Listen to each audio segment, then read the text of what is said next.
यानी कि क्षेत्र की पहचान। क्षेत्र हमारा कैसा है, सबसे पहले हम बिना किसी इंस्ट्रूमेंट के, बिना किसी उपकरण की सहायता से हम क्षेत्र में जाते हैं। क्षेत्र में जाने के बाद उस समय हमारे पास एक पेंसिल होगी या पेन होगा और एक कापी का पन्ना होगा। उससे हम जाके उस क्षेत्र में, मान लीजिए हम किसी क्षेत्र में जा रहे हैं, ये मान लीजिए हमारा कोई क्षेत्र है, हमें यहाँ का सर्वे करना है। मान लीजिए यहाँ पे पेड़ है, यहाँ कोई कुआं है, यहाँ कोई बिल्डिंग है, तो इन सभी चीज़ों को, ये बिल्डिंग है मान लीजिए, यहाँ कुआं है, यहाँ पेड़ है, तो हम क्षेत्र में जाके सबसे पहले एक रफ डायग्राम उस क्षेत्र का हम तैयार कर देते हैं। तैयार करने के बाद से अब हम करते क्या हैं कि दूसरा काम करते हैं। अब ये चूंकि हमें बाधाएं दिख चुकी हैं, तो हम दूसरी प्रक्रिया में जाते हैं, सिलेक्शन ऑफ स्टेशन, यानी कि स्टेशन का चयन करना। स्टेशन के चयन करने में इस बात का विशेष ध्यान रखते हैं कि स्टेशन एक दूसरे से आपस में दिखाई दे रहे हैं, और इस तरह से हम स्टेशनों का चयन करके इन चीज़ों को कर लेते हैं। जब हम स्टेशन चयन कर लेते हैं तो निश्चित तौर पे ये हमारे ABCD मेन स्टेशन है, तो इनके बीच हमको अब रेंजिंग यानी कि आरेखन की प्रक्रिया करना। आरेखन की प्रक्रिया क्या होती है, दो स्टेशनों के मध्य, मान लीजिए ये स्टेशन हमारे काफ़ी दूर पे स्थित है, तो इन पे एक सीधी रेखा डालने के लिए हम करते क्या है, कुछ बिंदुओं को प्राप्त करने का प्रयास करते हैं जरीब की सहायता से। यानी कि आरेखन वो प्रक्रिया है कि जो दो स्टेशनों के मध्य एक सीधी रेखा प्राप्त करने के लिए जगह जगह प्राप्त किए जाने वाले बिंदु, जैसे कि मान लीजिए मैंने एक बिंदु ये प्राप्त किया, फिर ये दूसरा बिंदु प्राप्त किया और ये तीसरा बिंदु प्राप्त किया। अब इन तीन बिंदुओं के प्राप्त होने से फायदा हो गया कि अब ये हमारी रेखा पूर्णतः सीधी हो गई है। यही कहलाता है हमारा रेंजिंग ए लाइन, यानी कि आरेखन। अब जैसे ही हमने आरेखन किया तो अगला पॉइंट हमारे पास है छेनी। निश्चित तौर पे ये ए और बी स्टेशन दूरी स्थित होंगे, इनके बीच की कितनी दूरी होगी तो इसको जरीब या फीते की सहायता से मापना शुरू कर देते हैं। अब इस पर जब हम काम करना शुरू करते हैं, इसी दौरान हमें मान लीजिए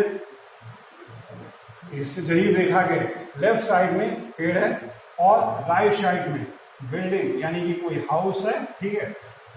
फिर लेफ्ट साइड में ही मान लीजिए कोई आपके पास कुआं है, वेल, ट्री, हाउस, और मान लीजिए राइट साइड में आपके पास कोई इलेक्ट्रिक का खंबा है। अब इसको हमको दिखाना है, तो इसके लिए हमको क्या करना पड़ेगा, ऑफसेट्स यानी कि खस के डालने होंगे। जरीब रेखा पे पहले ये दूरी नापेंगे और यहाँ से फिर ये कितनी दूरी पर स्थित है उसको करके इसको दिखाएंगे। इससे थोड़ा आगे बढ़ेंगे, ये दूरी मापेंगे और फिर यहाँ से ये पोल कितनी दूरी पर रखी पोल है ये देखेंगे। इसके आगे बढ़े, ये पेड़ दिख रहा है, इस लाइन पे ये दूरी हमने मापा और फिर यहाँ से लंबवत खसका लेके इस पेड़ को रिलेट किया। फिर आगे बढ़े, आगे बढ़ने के बाद अब बिल्डिंग दिख रहा है, तो बिल्डिंग के दो कार्नर्स जो हमारे होंगे, इन दो कार्नर्स को हम यहाँ से लेने का प्रयास करेंगे और इस तरह से हम इसको नक्शे पे दर्शाने का प्रयास करेंगे। अब आपका ऑफसेट हो गया। अब आता है रिकॉर्ड। अब ये जो चीजें हम कर रहे हैं, जैसे कि यहाँ तक तो आपने सिंपल से काम किया, स्टेशन चेंज कर लिया, रेंजिंग कर लिया, एक सीधी रेखा डाल लिया। आपका कार्य शुरू यहाँ से हो रहा है कि आपने उसको मेजरमेंट को लेना शुरू कर दिया है। तो इस मेजरमेंट को ले रहे हैं, आप हवा में नहीं लेंगे, उसके लिए आपके पास या तो आपकी कापी होगी या जो सर्वे में हम लोग फील्ड बुक यानी कि क्षेत्रपंजी यूज करते हैं, उस क्षेत्रपंजी में इन आंकड़ों को रिकॉर्ड करते चले जाएंगे।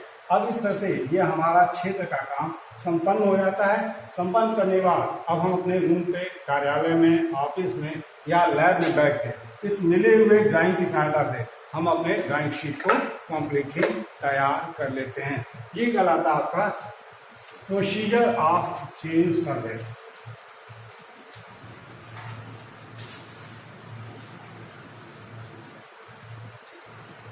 अब इसके बाद अगला पॉइंट आपके पास आता है कि instrument used in chain surveying, यानी कि इंस्ट्रूमेंट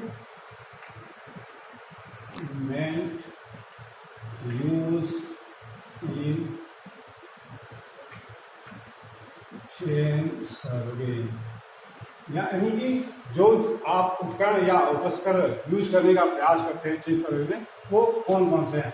तो सबसे पहले आपके पास आता है चेन यानी कि जरीब, दूसरा आपके पास आता है टेप यानी कि फीता, तीसरा आपके पास आता है रेंजिंग रॉड यानी कि आरेखन दंड। चौथा आपके पास होता है प्लम बाम यानी कि साहुल। पांचवा आपके पास होता है आपका एरो यानी कि सुए। फिर छठा आपके पास होता है पेक्स यानी कि खूंटियां। सातवां आपके पास होता है फ्लैग्स यानी कि झंडियां। फिर इसके बाद आपके पास आता है आठवां ऑफसेट रॉड यानी कि खसका दंड या अंतरलम दंड इसको बोलते हैं, ऑफसेट रॉड्स को। ठीक है, इसके बाद आपके पास आता है क्रॉस स्टाफ। ठीक है, यानी कि दुनिया यंत्र किसे कहते हैं। फिर आपके पास आता है ऑप्टिकल स्क्वायर यानी कि प्रकाशीय दुनिया किसे कहा जाता है, ये चीजें। फिर आपके पास आता है लास्ट में आपके पास फील्ड बुक यानी कि क्षेत्र पंजिका। ये चीजें आपके पास लेनी पड़ती हैं। अब हम चर्चा करेंगे कि चेन क्या होता है। सबसे पहले आप जानिए कि चेन होता क्या है। उसको ये 8 गेज की 4 mm व्यास की होती है चेन जो होती है। ठीक है, 8 गेज एवं 4 mm व्यास की गैल्वनाइज्ड स्टील यानी कि जस्तीकृत लोहे की बनी हुई होती है। ये लिंक आधारित होती है। लिंक आधारित का मतलब ये एक पीतल का आपके पास हैंडल होता है। ठीक है, इस हैंडल में फिरकी दो द्वारा यहाँ पे ये लिंक्स होते हैं। इस तरह के ये लिंक्स आपके पास बने होते हैं। इस लिंक के बाद आपके पास एक दूसरा इससे से लिंक होता है। फिर आपका ये होता है, फिर ये इधर जाता है, ये आपके इस तरह से होते हैं, और फिर ये आपका इस तरह से होता है, और ये यहाँ पे आप कंटिन्यू कर देंगे। ये आपकी 20 या 30 मीटर की लंबाइयों में आपके सामने होती है। ये जो हैंडल होता है, ये जो दूरी होती है 20 या 30 मीटर, एक हैंडल से लेके दूसरे हैंडल के बाहर तक की होती है। अर्थात यहाँ से लेके और यहाँ तक की जो दूरी होती है वो 20 या 30 मीटर की आपके सामने होती है। ये लिंक जो होते हैं, ठीक है, ये जो 20 या 30 मीटर करीब है, इसमें लिंक की जो लंबाई होती है आपकी 20 सेंटीमीटर होती है। ये लिंक जुड़ते कैसे हैं, तो 3 छल्लों की सहायता से जुड़ते हैं।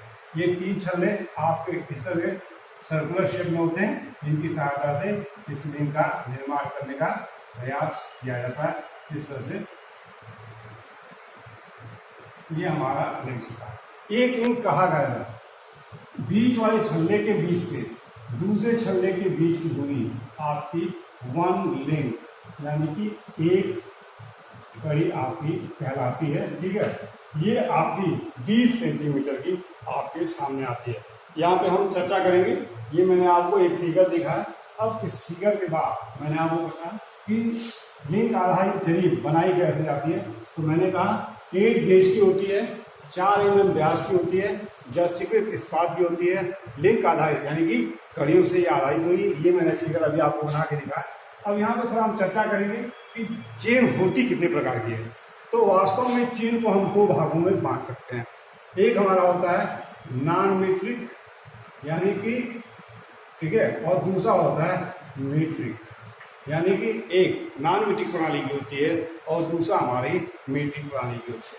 जो नॉन मीट्रिक प्रणाली में होती है ये हमारी सभी की सभी FPS सिस्टम यानी कि फुट पाउंड सिस्टम में होती हैं। यहाँ पे सबसे पहले हमारे पास आता है इंजीनियरिंग चेन यानी कि अभियांत्रिकी जरिए। दूसरा होता है आपका गंटर चेन और तीसरा